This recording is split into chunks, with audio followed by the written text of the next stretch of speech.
मैं नागपुर की पुलिस से यह अनुरोध करना चाहूँगा कि माइनॉरिटीज़ डिपार्टमेंट, जिस डिपार्टमेंट के मुद्दे हम लेकर आए हैं, वो मुख्यमंत्री एकनाथ शिंदे साहब के पास ये डिपार्टमेंट है। अगर वो सुन ले हमें तो ज़्यादा बेहतर होगा, क्योंकि अगर एक मुख्यमंत्री जो भले ही किसी और राजनीतिक पार्टी से ताल्लुक़ रखते हैं, लेकिन वो मेरे भी मुख्यमंत्री हैं, और मैं अगर कोई शिकायत लेकर आया हूं तो उनका फ़र्ज़ है कि मेरी क्या शिकायत है, मेरी क्या मांग है, उसे अगर सुन ले तो ज़्यादा बेहतर होगा। वरना मुख्यमंत्री साहब को ये भी एक पैगाम दे दीजिएगा कि ये सिर्फ आगाज़ है।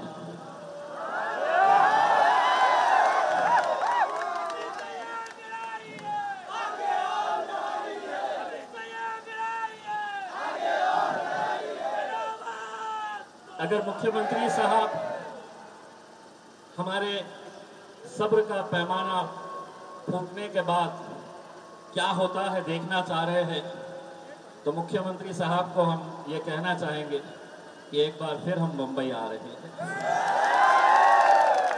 और इस बार सुबह आएंगे और शाम में वापस नहीं जाएंगे। जब तक अपनी मांगे पूरी नहीं होती है, मुंबई के अंदर बैठे रहेंगे। मेरे भाइयों, जिस लड़ाई के लिए हम यहां पर इकट्ठा हुए हैं, जिन मांगों को लेकर हमने यहां पर आज एक मोर्चा निकाला है, आप खुद जानते होंगे कि बॉम्बे हाई कोर्ट ने यह फैसला सुनाया था। बॉम्बे हाई कोर्ट ने यह कहा था, जब रिजर्वेशन का मुद्दा अदालत के अंदर गया, मराठाओं को रिजर्वेशन मिलना चाहिए, मुसलमानों को रिजर्वेशन मिलना चाहिए, तो अदालत ने बहुत सारे जो सरकार के कमिटीज थे, सरकार ने कमिटी बनाई थी कि देखो, समझो और हमको बताओ कि मुसलमानों का एजुकेशन, मुसलमानों की माशी हालत कैसी है, इसकी पूरी स्टडी करके हमें रिपोर्ट दो। एक रिपोर्ट बनी सच्चर कमीशन की।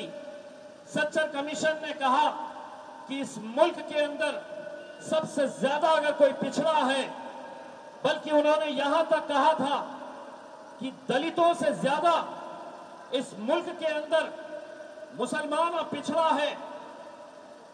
मुसलमानों को एजुकेशन के अंदर रिजर्वेशन मिलना चाहिए, नौकरियों के अंदर रिजर्वेशन मिलना चाहिए।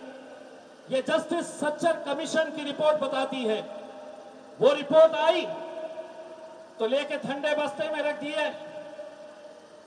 फिर जब मुसलमानों ने मांग की तो कहा नहीं, हम दूसरा एक कमेटी बनाते हैं। फिर महमूदुर रहमान कमेटी बनी। महमूदुर रहमान कमेटी ने अपनी रिपोर्ट जब पेश की तो उन्होंने कहा कि मुसलमानों को कम से कम 8% एजुकेशन के अंदर रिजर्वेशन मिलना चाहिए। उन्होंने पूरा डिटेल में बताया कि कितने मुसलमान बच्चे तालीम से दूर हैं। चौथी तक आए तक कितने बच्चे स्कूल छोड़ देते, 7वीं तक आए तक कितने छोड़ देते हैं, 10वीं कितने मुकम्मल नहीं कर पाते हैं, 12वीं तक कितने नहीं पहुंच पाते हैं। ये पूरा स्टडी करके महमूदुर रहमान कमेटी ने दिया। रिपोर्ट आई, फिर ठंडे बस्ते में चले गई। फिर मुसलमान आए सड़कों पर तो कहा कि कुंडू कमेटी बनाई जाएगी। कुंडू कमेटी ने भी वही बातें बताई जो सच्चर कमीशन ने और महमूदुर रहमान कमेटी ने बताई। फिर उसके बाद जब कुंडू कमेटी की रिपोर्ट आई तो फिर गई ठंडे बस्ते में।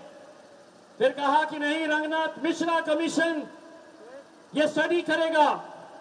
रंगनाथ मिश्रा कमीशन ने स्टडी किया और उन्होंने अपनी रिपोर्ट जो बनाई, वो Sachar commission, Mahmoodur Rahman committee, Kundu committee, तीनों के हिसाब से उन्होंने भी वैसी ही रिपोर्ट बनाई कि मुसलमानों को जब तक आप मेन स्ट्रीम के अंदर नहीं लेकर आएंगे, हम कोई आपसे ताजमहल नहीं मांग रहे।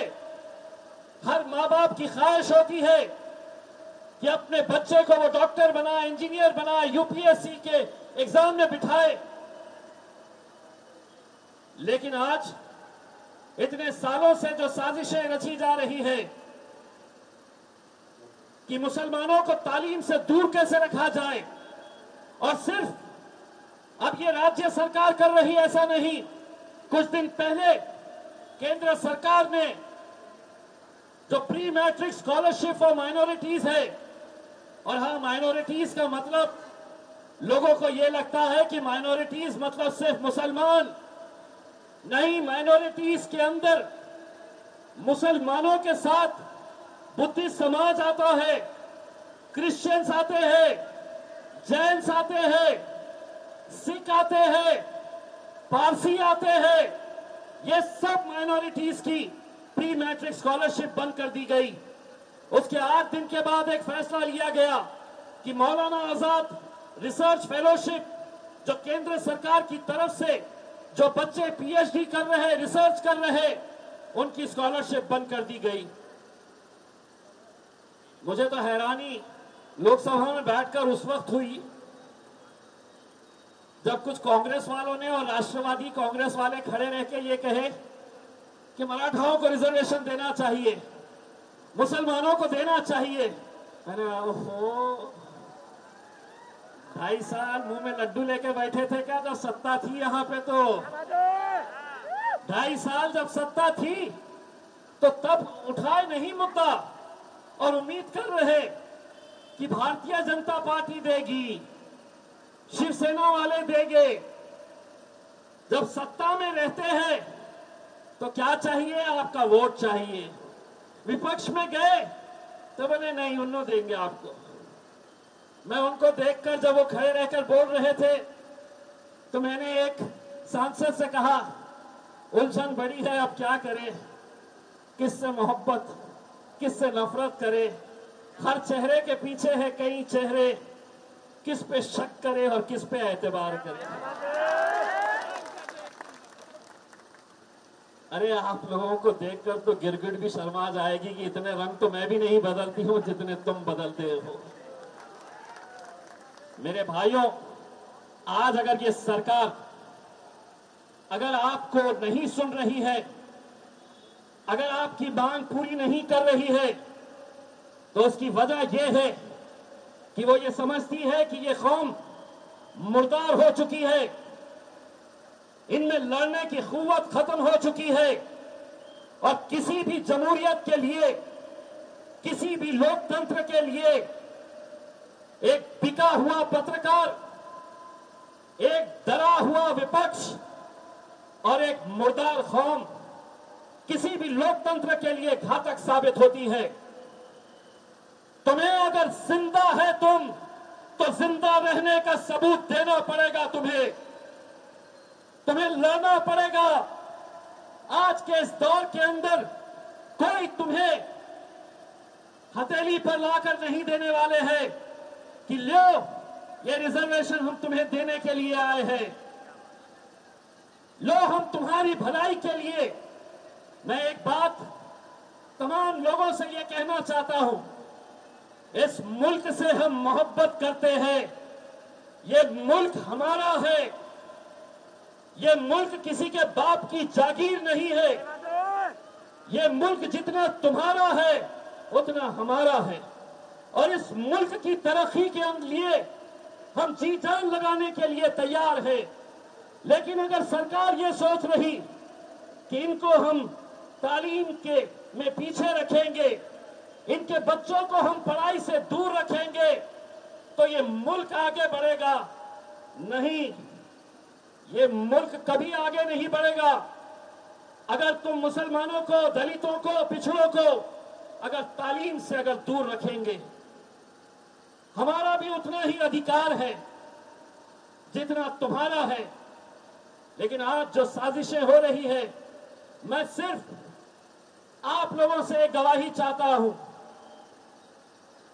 अगर ये बात यहां पर नहीं सुलझती है तो इंशाअल्लाह बहुत जल्द हम एक तारीख का ऐलान करेंगे। और सुनिए मुख्यमंत्री, सुन लीजिए देवेंद्र फडणवीस साहब, नागपुर तो सिर्फ एक झांकी है, बंबई में पूरी पिक्चर तुमको दिखाएंगे। हम हमारे हक के लिए लड़ेंगे आखिरी दम तक। ये जो हमारी माएं बैठी है, देखिए उनकी उम्र क्या है। अगर वो 4 किलोमीटर तपती धूप में अगर वो चलकर आ रही है तो उनकी मांग क्या है। उनकी झोपड़पट्टियों को नस्त नाबूद करने की जो साजिश रची जा रही है। मैं अम्मा तुमको एक बात बताता हूं, तुम्हारा बेटा इम्तियाज जलील तुम्हारे साथ पूरी ताकत के साथ खड़े रहेगा। मैं हक के लिए, सच्चाई के लिए हम पीछे हटने वालों में से नहीं है। और अगर कोई से समझ रहा है कि ये डरने वाली जमात है तो सुनिए, पार्लियामेंट के अंदर उनके 300 बैठते हैं, हम 2 बैठते हैं और कैसा गरजते हैं। अगर किसी ने नहीं सुना है तो YouTube पे जाकर देख लो तो तुमको समझ में आ जाएगा कि बाप बाप होता है। हमारी शराफत को हमारी कमजोरी मत समझना। हमारी शराफत को हमारी कमजोरी मत समझना। ये लड़ाई जो है, ये हमें अधिकार दिया है डॉक्टर बाबा साहब अंबेडकर के संविधान ने। वो बाबा साहब अंबेडकर जिन्होंने कहा था कि मैंने सारी दुनिया की तालीम हासिल की है, मैंने सारी दुनिया का एजुकेशन हासिल किया, उसके बावजूद मैं राजनीति का रास्ता इसलिए इख्तियार किया कि अपने समाज को अगर इंसाफ दिलाना है तो सत्ता के अंदर हिस्सेदारी जरूरी है।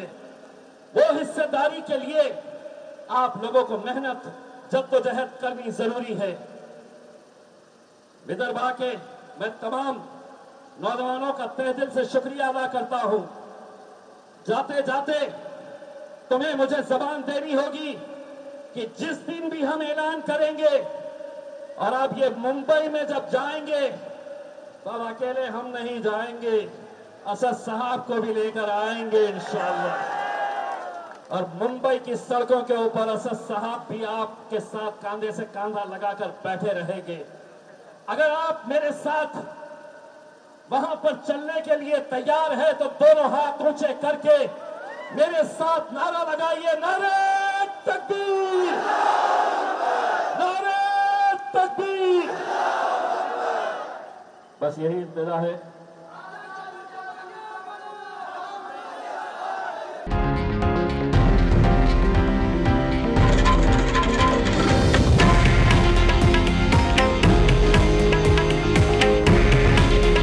हे आहे देशातील नंबर 1 न्यूज नेटवर्क आणि आपण पाहत आहात TV9 मराठी।